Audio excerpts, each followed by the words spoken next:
Heading করি আজকে, সেটা হচ্ছে কেমিক্যাল ইকুইলিব্রিয়াম। তাহলে আমি আয়নিকটা মুছে দিচ্ছি আমি, ঠিক আছে?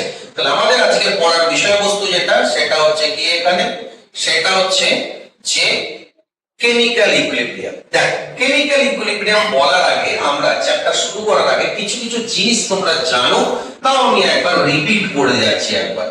কি জিনিস? ধরো এখানে একটা A প্লাস B থেকে এখানে C প্লাস D উৎপন্ন হয়েছে, যেখানে কি আছে, এখানে কিছু সংখ্যা আছে 1 2, এখানে ধরো কিছু নেই, মানে 1 থাকে আর কি, লেখার দরকার নেই এখানে।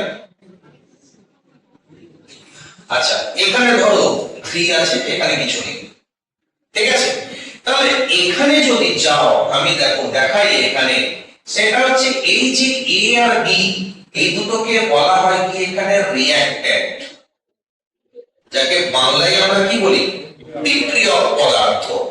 আর C আর D, এই দুটোকে কি বলা হয় এখানে, এখানে বিক্রিয়াজাত, যাকে ইংলিশে বলি আমরা কি, প্রোডাক্ট। কি বললাম, বোঝা গেছে? তাহলে যারা দেখো অ্যাকচুয়ালি বিক্রিয়ায় অংশগ্রহণ করছে, তাদেরকে আমরা নাম দিচ্ছি কি, রিঅ্যাক্ট্যান্ট।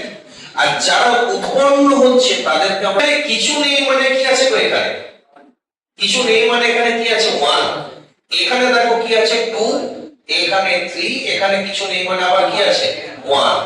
এই 1 2 3 এইগুলোকে বাংলায় বলি আমরা, এই 1 2 এগুলোকে আমরা কি বলবো, সহগ বলা হয়, যাকে আশা করি বোঝা গেছে না যায়। তাহলে এখানে দেখো এই A আর B, এই যে রিঅ্যাক্ট্যান্ট, এরা ভাঙছে মানে এটার গাঢ়ত্বগুলো কি হবে গো, আস্তে আস্তে পরিমাণটা কি হবে, কমে যাবে। আর C আর D কি হচ্ছে, এখানে উৎপন্ন হচ্ছে, তাহলে উৎপন্ন হলে কি হবে, এখানে গাঢ়ত্ব আস্তে আস্তে কি হবে, বেড়ে যাবে। তাহলে এটাকেই যদি আমরা এখানে গ্রাফিক্যালি যদি রিপ্রেজেন্ট করি, আমরা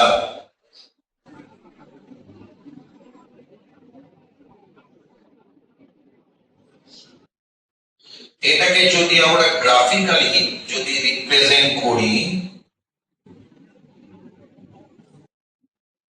যদি গ্রাফিক্যালি যদি রিপ্রেজেন্ট করা হয়,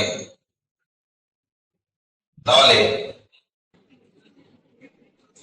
আমরা এখানে দিলাম কি, কনসেন্ট্রেশন, আর রিঅ্যাক্ট্যান্ট টা শুধু কনসেন্ট্রেশন দিই, আর এটা দিলাম আমি টাইম। আমাকে বলো তো এখানে এই যে কনসেন্ট্রেশন বা গাঢ়ত্ব, রিঅ্যাক্ট্যান্টের গাঢ়ত্বগুলো আস্তে আস্তে কি হবে, কমবে, আর প্রোডাক্টের গাঢ়ত্বটা আস্তে আস্তে কি হবে, বাড়বে। তাহলে রিঅ্যাক্ট্যান্টের গাঢ়ত্ব যদি আস্তে আস্তে কমে, তাহলে আস্তে আস্তে নিচের দিকে নামবে, এরকম। কি বললাম, বোঝা গেছে না যায়? আর প্রোডাক্টের কনসেন্ট্রেশন আস্তে আস্তে কি হবে, বাড়বে। তাহলে প্রোডাক্টের কনসেন্ট্রেশন আস্তে আস্তে কি হয়েছে, এখানে বাড়িয়ে দিয়েছি। কি বললাম, বোঝা গেছে না যায়? তাহলে এটাকে আমরা বলছি কি, এখানে রিঅ্যাক্ট্যান্ট, আর এটাকে কি বলছি আমরা, প্রোডাক্ট। বল, বোঝা গেছে কি যায়নি, বল, বোঝা গেছে? তাহলে আমরা বলতে পারি রিঅ্যাক্ট্যান্ট যেহেতু এখানে গাঢ়ত্ব আস্তে আস্তে কমছে, আর প্রোডাক্টের গাঢ়ত্ব যেহেতু আস্তে আস্তে বাড়ছে, তার মানে বলতে পারি সময়ের সঙ্গে সঙ্গে রিঅ্যাক্ট্যান্টের গাঢ়ত্ব আস্তে আস্তে কি হবে, কমবে, আর প্রোডাক্টের গাঢ়ত্ব আস্তে আস্তে কি হবে, বাড়বে।